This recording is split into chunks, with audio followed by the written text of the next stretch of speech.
Chapter 9. When Tom next encountered his friend Joe Harper, he started blubbering about being unloved and ill-used. He would go off and never return, he said. He hoped that Joe would remember him. Joe had been looking for Tom to say much the same. His mother had whipped him for drinking some cream that he knew nothing about. It was clear that she was tired of him and wished him gone. He hoped that she would be happy and never regret having driven her poor boy out into the unfeeling world to suffer and die. The two boys swore to stand by each other and never part until death ended their sorrows. Then they discussed what to do. Joe proposed being hermits and living on crusts in some remote cave, but Tom convinced him that it would be better to be pirates.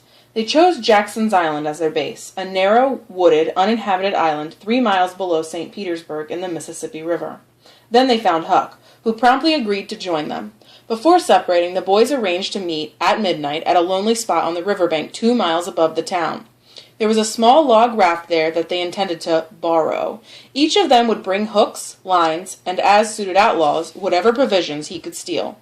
Around midnight, Tom arrived with a boiled ham and a few trifles. He stopped in a dense undergrowth on a small bluff overlooking the meeting place. The mighty Mississippi lay like an ocean at rest. No sound disturbed the quiet. Tom gave a low, distinct whistle. It was answered from under the bluff. "Who goes there?" a guarded voice asked. "Tom Sawyer, Black Avenger of the Spanish Main. State your names." "Huck Finn the Red-Handed and Joe Harper, Terror of the Seas." Tom had furnished these titles from his favorite literature. "Give the countersign." Together Huck and Joe said, "Blood." Tom tumbled his ham over the bluff and let himself down after it, tearing his clothes and skin. There was an easy, comfortable path along the shore under the bluff, but it lacked the danger that a pirate values. The Terror of the Seas had brought a side of bacon, and had just about worn himself out getting it there. Finn the Red-Handed had stolen a frying pan and some tobacco. He also had brought a few corn cobs with which to make pipes, but he was the only pirate who chewed or smoked tobacco. The Black Avenger said that they must start with a fire. They saw a fire smoldering on a large raft 100 yards away, so, knowing that all the raftsmen were down at the town, they helped themselves to a chunk. Then they shoved off, with Tom in command, Huck at the rear oar, and Joe at the front one. Tom stood with folded arms and gave his orders in a low, stern voice. "Bring her to the wind." "Aye, aye, sir." "Steady, steady." "Steady it is, sir."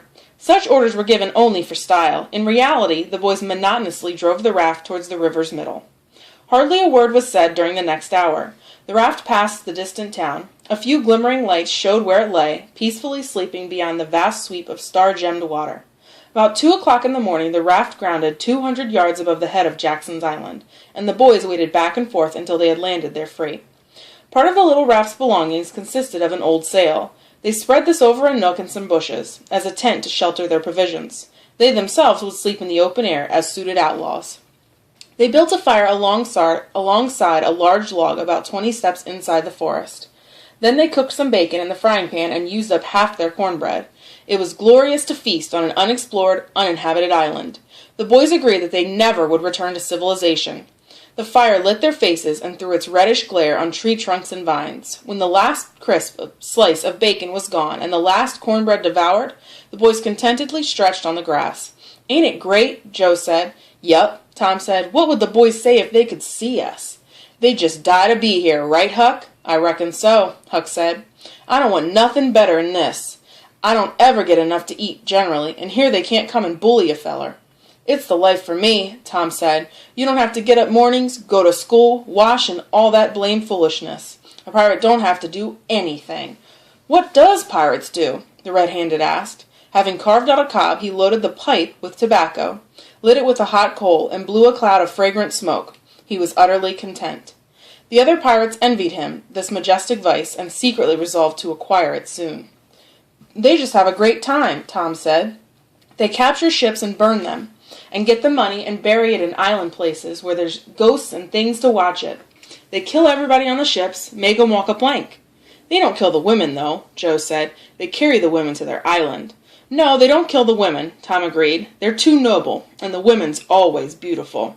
"And don't pirates wear the best clothes?" Joe exclaimed. "All gold and silver and diamonds." Huck scanned his own clothes. "I reckon I ain't dressed like a pirate," he said. "I ain't got no clothes but these." Tom and Joe told him that fine clothes would come soon enough, after they began their adventures. They assured him that his rags would do for now, although it was customary for pirates to start with a proper wardrobe. Gradually the talk died out, and drowsiness overcame the boys, but only the red-handed quickly fell asleep.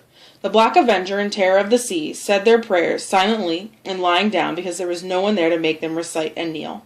Then, when they hovered on the verge of sleep, conscience intruded. They began to fear that they had done something wrong in running away. Next they thought of the stolen meat. They tried to argue their doubts away by reminding themselves that they had taken the sweetmeats dozens of times, but there was no getting around the fact that taking sweetmeats was only filching, whereas taking hams and such was stealing, and there was a command against that in the Bible. They inwardly vowed that their piracies would not again be stained with the crime of stealing. Having thus made their peace with conscience, these inconsistent pirates fell asleep. When Tom awoke in the morning, he wondered where he was. He sat up, rubbed his eyes, and looked around. Then he remembered. It was a cool, gray dawn. The silent woods were wonderfully peaceful. Dewdrops beaded the leaves and grass. A white layer of ashes covered the fire, and a thin breath of blue smoke rose into the air. Joe and Huck still slept. Far away in the woods, a bird called. Another answered. A woodpecker hammered. Gradually, the morning's gray lightened to white, and sounds multiplied. A little green worm crawled over a dewy leaf, lifting 2/3 of her body into the air from time to time, sniffing around, then continuing on. When the worm approached Tom, he sat still as a stone. She dropped onto his leg and journeyed over him. Tom rejoiced because that meant that he would have a new suit of clothes, without a doubt a pirate outfit. A procession of ants went about their labors. One struggled with a dead spider 5 times her size, lugging the body straight up a tree. A ladybug climbed a grass blade, then took wing. A tumblebug heaved his ball. Tom touched the creature, who shut his legs against his body, pretending to be dead. A catbird landed in a tree over Tom's head and trilled out a rapturous song. Then a shrill jay swept down, a flash of blue flame, paused on a twig almost within Tom's reach, cocked his head to one side, and eyed the strangers with curiosity. A gray squirrel came scurrying along, sitting up at intervals to inspect and chatter at the boys. A few butterflies came fluttering. Nature was wide awake now. Far and near, long sunbeams pierced the dense foliage. Tom roused the other pirates. In about a minute, they all were stripped. They chased and tumbled over each other in the white sandbar's shallow water. They felt no longing for the little town sleeping in the distance. A slight rise in the river had carried off their raft, but this pleased them because its departure seemed to burn the bridge between them and civilization. They returned to camp refreshed, merry, and hungry. They soon had the campfire blazing. Huck found a spring of clear, cold water close by, and the boys made cups out of broad leaves. Water, sweetened with such wildwood charm, was a good substitute for coffee. When Joe began to slice bacon for breakfast, Tom and Huck asked him to wait a minute. They stepped to a promising nook in the riverbank and threw in their lines. Joe hadn't had time to get impatient when they returned with some handsome bass, a couple of sun perch, and a small catfish, provisions enough for a family.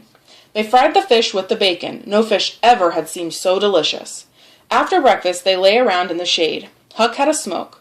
Then the boys went off to explore the woods. They tramped gaily along over decaying logs, through tangled underbrush, past drooping grapevines, and snug nooks carpeted with grass and decorated with flowers. The island, they found, was about 3 miles long and 1/4 of a mile wide. A channel scarcely 200 yards wide separated it from the shore. The boys took a swim about every hour, so it was mid-afternoon when they returned to camp. They dined on cold ham, then threw themselves down in the shade to talk. But the talk soon dragged and then died. The place's stillness and isolation started to weigh on the boys.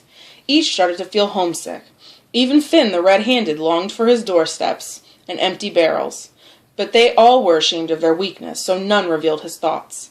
For some time the boys had been half conscious of a peculiar sound in the distance. Now this odd sound became more pronounced. The boys started, glanced at one another, and listened. After a long silence, a deep boom floated down from a distance. "What is it?" Joe asked. "I wonder," Tom said. "Ain't thunder," Huck said, "'cause thunder—" "Hush," Tom said. They waited. The muffled boom came again. "Let's go and see." They sprang to their feet and hurried to the shore toward the town. Parting the bushes on the bank, they peered out over the water. The steam ferryboat was about a mile below the town, drifting with the current. Its deck was crowded with people. Many skiffs rowed about or floated with the stream near the ferry, but the boys couldn't determine what the people in them were doing. A large jet of white smoke burst from the ferry's side. As it expanded and rose in a lazy cloud, the dull throb sounded again. "I know now!" Tom exclaimed. "Somebody's drowned!"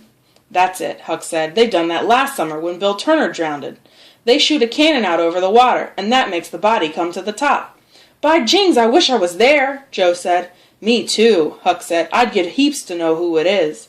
The boys continued to listen and watch. Then a thought flashed through Tom's mind, and he exclaimed, "I know who drowned. It's us!" The boys instantly felt like heroes. This was a gorgeous triumph. They were missed. They were mourned. Hearts were breaking on their account.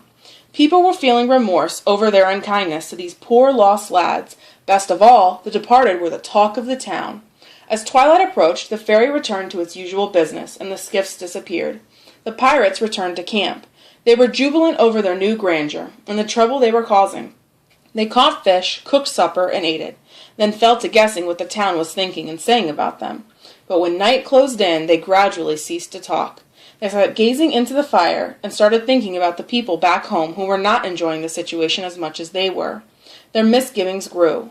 A sigh or two escaped. Joe timidly asked how the others might feel about returning to civilization. "Not right now, but—" Tom withered him with derision. Huck joined in. Joe quickly explained and was glad to get out of the scrape with as little taint of cowardly homesickness clinging to his garments as he could. For the moment, mutiny was laid to rest.